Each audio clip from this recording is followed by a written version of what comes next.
back to Breakfast with Dr. Adrienne. I'm so happy to have you here.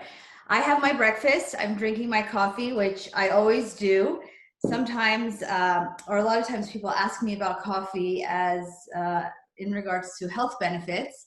And there's myths out there that coffee is not good for us, but actually it's the #1 source of antioxidants in our diet. And I have my Del Bar. I have my turmeric vegan Del Bar in the mornings, made out of pea protein. It has 16 grams of protein per serving, under 200 calories, and a great way to start my morning. So speaking of mornings, today we're talking about sleep. Sleep is so important, and I chose to talk about it today because I have noticed that during this time of quarantine, we're not totally in quarantine, but still our routines are affected. A lot of us are working from home, which means that we don't have to deal with the morning commute. Our children are not in school, which means we don't have to deal with packing lunches and getting things prepared for them. So as a result, we have shifted our sleep routines and have allowed ourselves to hang out a little bit later at nighttime. A lot of us have brought our work into the bedroom, and work time is bleeding into sleep time. We also are using that time to decompress. So a lot of us are spending more time on screens, more time on social media. And the result is, in the end, that we're actually getting less sleep. And this has a very concrete effect on our health and our well-being. So I wanted to spend some time today talking about that. So sleep is really essential to our metabolic function and to our restorative function in our bodies. When we sleep, everything kind of slows down, and it is a time for housekeeping in the body, in the mind and in the body, where brainwaves slow down, body activities kind of rev down, and it allows us to really literally decompress and restore ourselves. Sleep is essential, as we all know, for mood. Many of us do get irritable when we don't get enough sleep. It's also really important for cognition, as well as creative thinking, memory. So for those of us who need our attention and our cognitive function for work and for our family lives, we know that when we don't get adequate sleep, that it affects all of that. But what a lot of people don't know is that sleep actually also affects our metabolic function. And we know that sleep is essential to insulin resistance, to proper weight. And I want to talk to you about a little bit of that by sharing with you some slides. So bear with me.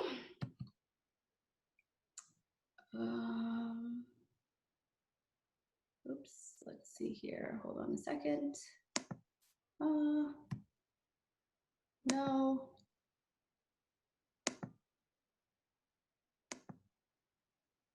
Slideshow. Here we go from current slide. Okay. So I just wanted to show you guys this slide. This is a study from the Nurses' Health Study. So it's a really large medical study that looked at about 40,000 nurses over the course of 20 to 30 years and looked at the effect of different health behaviors, one of which was sleep. So you have here nurses that were evaluated from the late 80s, right? And they're comparing people who got on average 5 hours of sleep as compared to those who got on average 7 hours of sleep compared to people who got 9 hours of sleep. And they followed these people, as you can see, for over 20 years. Now look at the baseline. When they initially invited these participants into the study, you can see that at baseline, the women who got 5 hours of sleep started out at a much higher weight than those people who got 9 hours or even 7 hours of sleep. And this is in kilograms. So the difference of about 5 kilograms is closer to about 10, 11 pounds, actually closer to 12 pounds. So you can see that they started out at 12 pounds of extra weight as compared to people who were sleeping closer to 8 to 9 hours. When they followed these people over the course of 20 years, you can see that those people who got only 5 hours of sleep on average are gaining weight at a much faster clip, at a much faster pace, as compared to people who were sleeping 7 hours, or here in the yellow triangles, people who were sleeping 9 hours. So they showed here, as they have in many other studies, that sleep is really directly related to our weight. And there's physiologic reasons for that. Oops. So I want to go back to this slide where they looked at people. So they brought in a group of people into a hospital, and they sleep deprived them for only 2 nights. And they looked at various hunger hormones. They looked at insulin, and they also looked at appetite scores. And so this here, leptin, is a hormone that is released by our fat cells. So our fat cells do secrete or release hormones that give information to our brain and to other parts of our body. In this case, leptin is released by our fat cells and tells our brain when we have energy sufficiency or enough energy. So in that way, it actually reduces our appetite. What they found in this study is that people who are sleep deprived have a almost 20% reduction in their leptin levels with only 2 nights of sleep deprivation. There's another hormone that's released from the stomach. This hormone is called ghrelin. Ghrelin actually signals hunger to the brain. So when you have higher ghrelin levels, you have a higher or a greater appetite. It's physiologically a way in which our stomach, when it doesn't have enough food in it, will signal to our brains that we're hungry, and therefore influence us in our food intake. And you can see here from this graph that people who were sleep deprived with just 2 nights of sleep deprivation, their ghrelin levels went up about 30%. When they asked these participants about hunger, about a quarter of them reported that they were hungrier. And they reported that they were hungrier for high carbs and high fat foods. I always reference the times when I was in college and pulled all-nighters writing a paper or studying for an exam. And I always had these cravings for donuts the next morning. And there's actually a physiologic reason for that. These hormonal changes that occur when we are sleep deprived really drive our appetite for calorie-dense, high sugar, and high fat foods.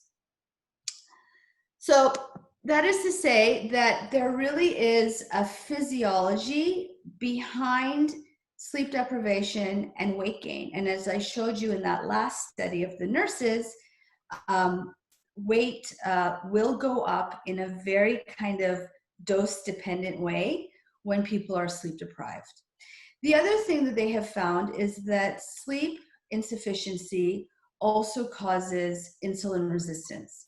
So insulin, as you know, is a hormone, or you may know, is a hormone that helps our bodies metabolize blood sugar.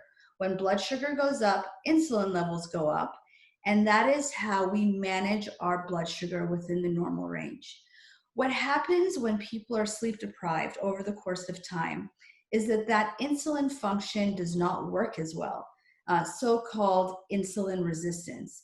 And people can go on to develop a pre-diabetes state, and if left untreated, can go on to develop diabetes. And in fact, one of the adverse effects of sleep deprivation is an effect on, or a negative effect on, our glucose metabolism or on our insulin resistance. And so it does cause a resistance to that insulin, and therefore increases in blood sugar.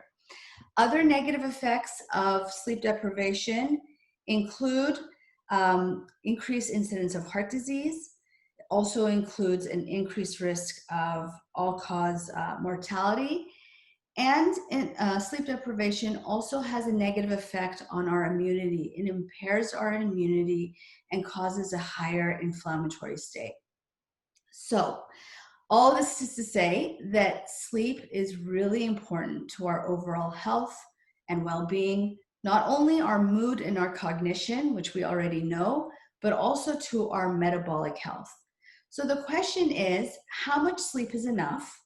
And what can we do to get good sleep? Because sometimes, despite our best intentions, we can't sleep, and insomnia, especially in difficult times, tends to be a problem.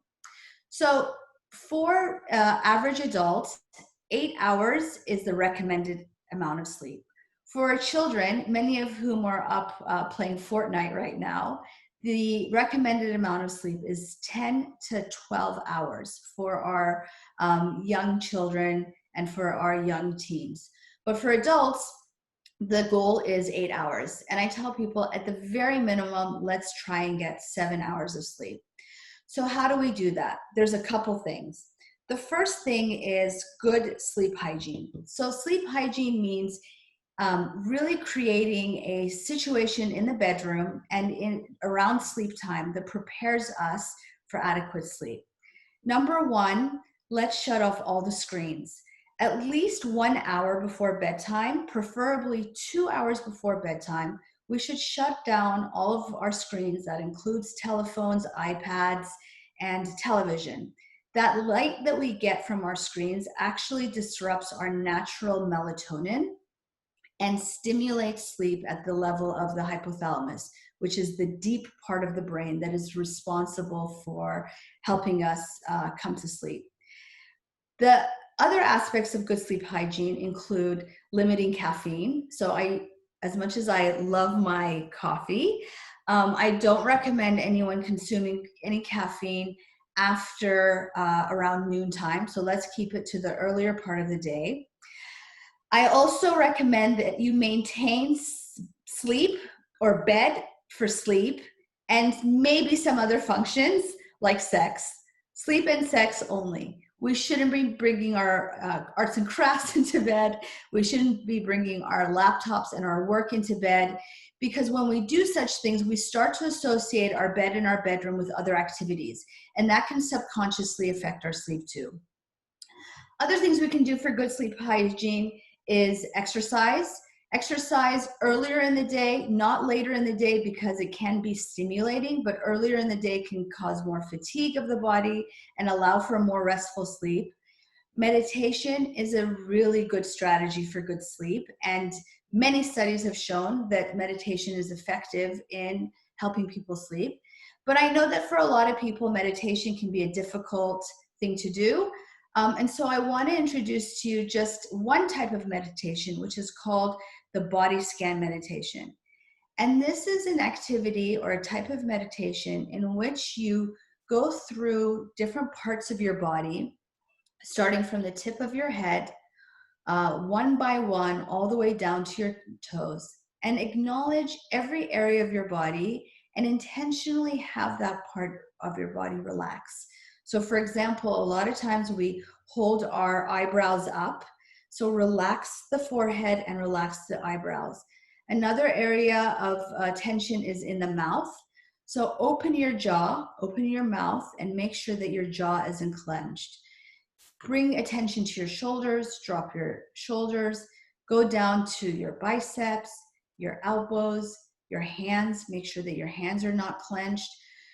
Further scanning down your belly, your lower back, your backside, and your tush. Make sure you're not clenching that area of your body. And in this way, you bring attention to really every body part and intentionally relax each of these areas. What I would like for you to do next is to notice that part of your body that feels really good in bed. So often we're not mindful, we're not present in our sleep, and we can't notice that actually being in bed is restful, it's relaxing. There are parts of our bodies that feel really good when it comes into contact with the bed, when we allow our bodies to relax and the gravity of the bed to hold that up. One area that I always like to focus on are the backs of my thighs. Some people also report their lower back. Other people talk about their feet, but it's individual. Bring attention to that area in your body that really feels good. Invariably, your mind is going to drift off to thoughts. Maybe you're going to start planning for your next day, worrying about what happened earlier that day. That's okay. It's totally normal. Just bring your mind back to that body part. And by doing this body scan meditation and being really mindful of the area of your body that feels good, it is a really effective strategy to help people sleep. So, as a recap, sleep is really important. We need to set a goal of 8 hours of sleep per night, but let's shoot for at least 7. Sleep is really important not only to our mood and to our cognitive function, but it's also really important to our metabolic health. And sleep deprivation is associated with weight gain, insulin resistance, heart disease, reduced immunity, and a shorter lifespan, so with mortality. There are ways, though, that we can prepare our bodies for better sleep, and that includes good sleep hygiene, body scan meditations, as well as other mindfulness acts like journaling, which can be really effective in clearing your mind before sleep. So I hope this has been helpful for you, and I'm going to challenge you with this week's goal of getting at least 7, preferably 8 nights of sleep. So if there are questions, or if questions came up while we were speaking, I'm going to look for those now. And if not, as always, I am happy to answer your questions later in the Facebook group if you want to post them, as well as to talk to me and let me know what other types of topics you may want. Okay, until next week.